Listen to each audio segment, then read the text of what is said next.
Avraham was most definitely seen as a thorn in the side of the system, and therefore he was persecuted. And according to the Midrash, he was miraculously saved. But the important thing about that Midrash is to understand that those who represent truth, who speak truth, and who challenge the beliefs that others have accepted and are comfortable with, they will always be, at the very least, looked at askance. More frequently, they will be persecuted, and this is something we must understand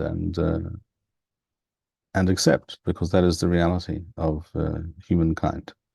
It can be in the realm of religion, it can be in the realm of science, and it can be in the realm of medicine, politics, ethics, anything at all. If everyone is told that you must believe and accept a certain scientific doctrine, and you happen not to, even though it's nothing to do with religion, you just, as a scientist, you don't think that that theory is tenable. Take someone like Professor David Berlin, extremely intelligent, multidisciplinarian in various areas, mathematics, philosophy.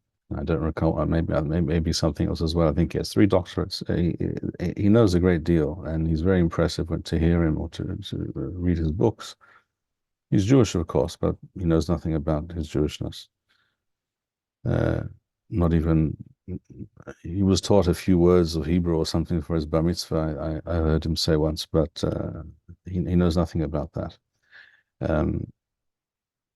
But an extremely impressive individual intellectually, and he doesn't think that Darwin's theory of evolution holds water scientifically, and he says so. And for that reason, he is blacklisted by most people in that community. But he says, the very most, all he can say is it's a claim. This guy Darwin came along, he wrote a book and he made a claim, but there's no evidence, and the scientific mechanisms do not exist. No one has explained how this could possibly be, and there are 1,000 reasons and problems with this claim. So yes, he said it's a claim, but to speak of it as being a well-founded and proven system, that's total nonsense. But if you say that, if the expected and pervasive orthodoxy is that you pay lip service to this system as everyone else is doing, then you will pay a price for that. That's true. So I said that's one example. The same is true in the religious field.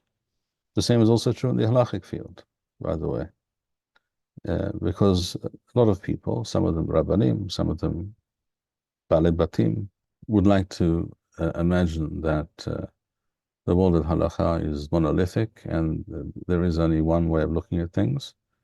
And if you suggest that there's another way of looking at things, you will not be thanked for that. And the same is true in the world of medicine.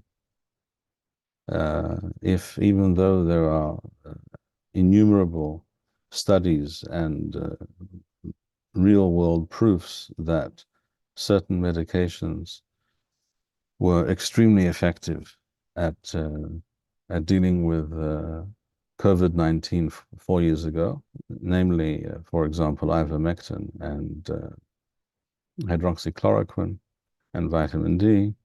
And this was tried by thousands of doctors around the world, and there are today literally hundreds of studies, peer-reviewed studies on the subject. The facts are in, the proofs are there. But and today you can say this, and YouTube will not censor you.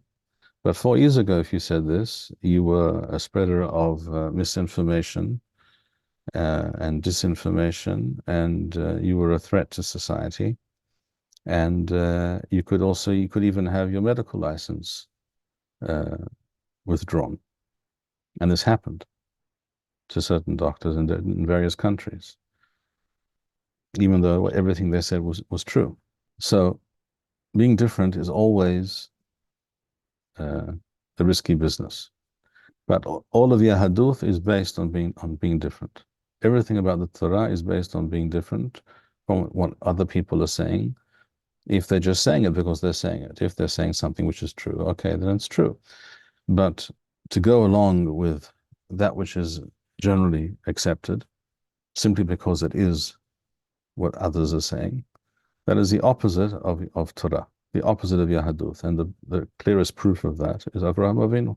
And we are all Talmido Shel Avraham Avinu. We all follow in his footsteps.